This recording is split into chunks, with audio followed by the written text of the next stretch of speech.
आई जेविन दीपाक्षी। हम लोग कल डिटर्मिनेंट कर रहे थे, या लास्ट लेक्चर में हम लोग डिटर्मिनेंट पढ़ रहे थे। तो कल हमने देखा था कि डिटर्मिनेंट को कैसे सॉल्व करते हैं, डिटर्मिनेंट क्या किसे कहते हैं। और फिर हमने देखा था कि टू को यहाँ पे हमने देखा था कि 3x3 मैट्रिक्स डिटर्मिनेंट क्या होता है, मतलब बेसिकली जो स्क्वायर मैट्रिक्स है वो हम as it is determinant solve करने के लिए यूज़ करते हैं।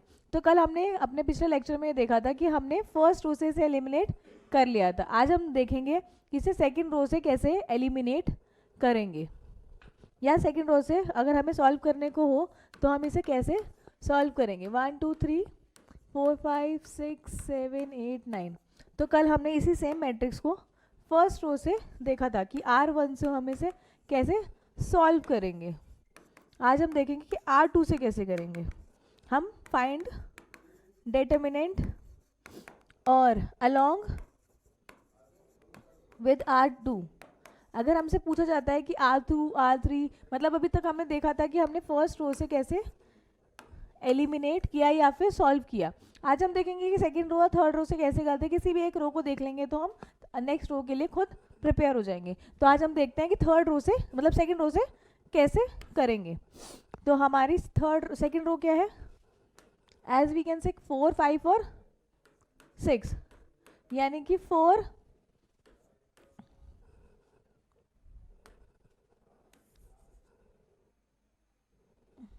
इसे हम नेक्स्ट स्लाइड पे देखते हैं।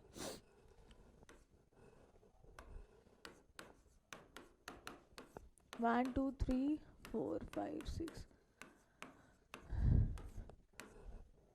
तो हम देखेंगे कि ये डिटर्मिनेंट को हम कैसे सॉल्व करेंगे। तो हमारी R2 है 4 5 6, यानी कि 4 -5 +6। कल हमने लेक्चर में देखा था ना कि हम बीच में -5 क्यों ले रहे हैं, क्योंकि इसका प्लेस क्या है, इसका क्या है A2 3, यानी कि हमारा क्या है 5, यानी कि ऑड नंबर। कल वाले हमने लेक्चर में या कल जो हमने डिस्कस किया था उसमें पता था कि हमारा ऑड नंबर पे हमेशा माइनस का साइन आएगा और इवन पे हम हमेशा पॉजिटिव साइन को कंसीडर करेंगे। तो हम सेकंड रो से एलिमिनेट कर रहे थे, तो सेकंड रो फर्स्ट कॉलम को देखेंगे तो सेकंड रो फर्स्ट कॉलम में हमारे पास बचेगा 2 3 8 9। नेक्स्ट अब सेकंड रो सेकंड कॉलम को देखेंगे तो हमारे पास बचता है 1 3 7 9। अब नेक्स्ट में जाएंगे तो सेकंड रो थर्ड कॉलम को देखेंगे तो 1 2 7 8। अब जैसे कि हमने कल वाले लेक्चर में देखा था कि हम क्रॉस मल्टीप्लिकेशन करेंगे, तो इधर से इसको और इधर से इसको, यानी कि लिखेंगे 4 2 9 ज़ा 18 -8 3 ज़ा 24। अगेन देखेंगे क्रॉस मल्टीप्लिकेशन में -5 9 -21 +6। अगेन देखेंगे क्रॉस मल्टीप्लिकेशन में 8 -14। अब इसे आगे फर्दर सॉल्व करेंगे जैसे हमने पिछले रो 1 में देखा था। तो कितना है -6 -5 -21 में, तो हमारे पास बचेगा 12 +6 -6। इसको आगे हम फर्दर सॉल्व करेंगे। 4 इंटू -6 कितना आएगा -24 प्लस माइनस माइनस प्लस +60 -36। तो आगे हमारे आंसर क्या आएगा, इन दोनों को ऐड करके 60 में से माइनस कर देंगे। तो 6 10 3 और 3 6 +60। तो हमारे डिटर्मिनेंट की वैल्यू क्या आई 0। अगर हम रो 2 से करते हैं तो हमारे मॉड ए की वैल्यू क्या आती है 0। मॉड ए क्या आया हमारा 0। तो हमने देखा कि रो 1 में अगर हम रो 1 से एलिमिनेट करते हैं या रो 1 से सॉल्व करते हैं डिटर्मिनेंट की वैल्यू, तो हमारे पास कल क्या आंसर आया था रो 1 से सॉल्व करने पे 8 आया था। अब रो 2 से सॉल्व करेंगे तो क्या आया हमारे पास 0। ऐसे ही रो 3 से हो जाएगा। तो रो 3 के केस में क्या करेंगे, हम रो 3 के एलिमेंट्स को लेंगे, यानी कि 7 -8 और 9, और इसके साथ में हम इस रो को इस रो कॉलम से रखेंगे, तो इसको इससे मल्टीप्लाई करेंगे, इसको इससे मल्टीप्लाई करेंगे। तो हम अभी थर्ड रो से एलिमिनेट करते हैं। थर्ड रो वाला भी देख लेते हैं ताकि आपका और थोड़ा क्लियर हो जाए।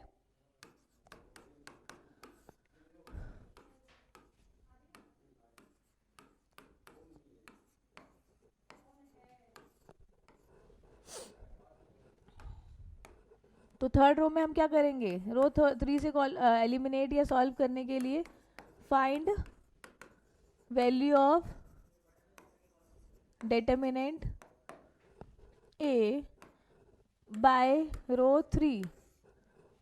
जब हमें रो 3 से सॉल्व करना होगा तो हम क्या लेंगे, रो 3 को, तो mod A is equal to हमारे पास 7 है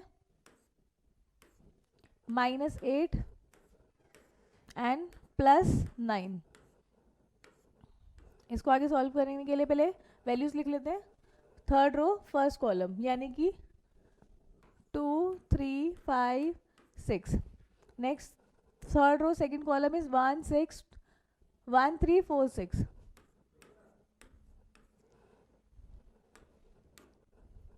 नेक्स्ट आएगा third row, third column is 1 1 2 4 5।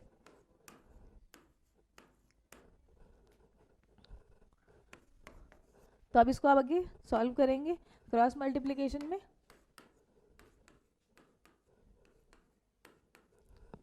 यानी कि 7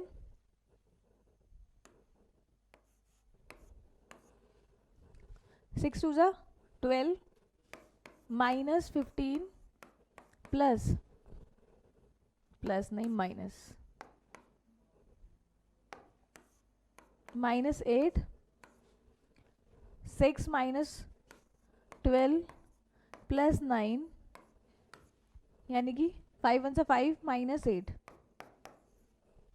इसको फर्दर कैलकुलेट करेंगे, 7 -3 -8 -6 +9 -4 3।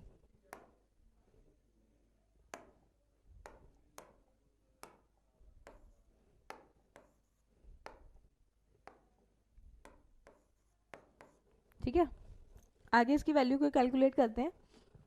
हमारे पास लास्ट क्या आया, 7 -3, यानी कि 7 -3 -8 -6 +5 +9 -3।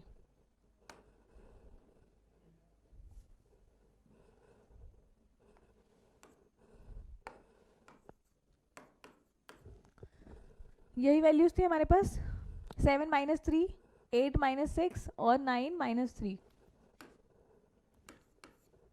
ये हमारे पास क्या आ रहा है, मॉड ए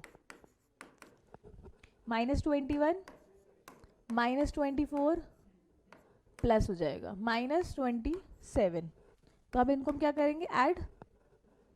तो इन दोनों को ऐड करेंगे तो 8 और 4 माइनस +24, यानी कि हमारे पास आंसर क्या आएगा 24, जो माइनस का है।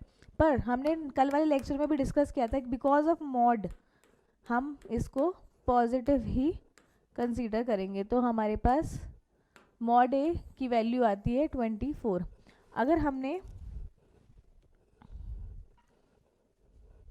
रो 1 से एलिमिनेट किया था या रो 1 से सॉल्व किया था, तो हमारे मॉड ए की वैल्यू क्या आई थी, या डिटरमिनेंट की वैल्यू आई थी ए। R2 से करने पे हमारे मॉड ए की वैल्यू आई थी 0। R3 से सॉल्व करने पे हमारे मॉड ए की वैल्यू आई 24। ठीक है, तो अभी तक हमने देखा कि हम डिटरमिनेंट किसे कहते हैं। डिटरमिनेंट क्या है, एक स्केलर वैल्यू है जो किससे कैलकुलेट होती है, स्क्वायर मैट्रिक्स से। उसके आगे हमने देखा था कि 2x2 मैट्रिक्स को हम कैसे सॉल्व करेंगे।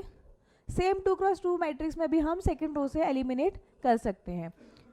अगेन हम थर्ड हमने देखा था 3x3 मैट्रिक्स में हमने कैसे सॉल्व करेंगे, फाइंड डिटरमिनेंट की वैल्यू कैसे फाइंड करेंगे। तो हमने देखा रो 1 से कैसे करेंगे, रो 2 से कैसे करेंगे और रो 3 से कैसे करेंगे।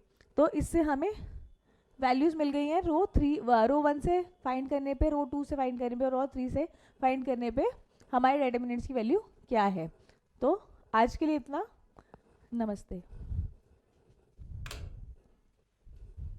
सर बंद कर दो।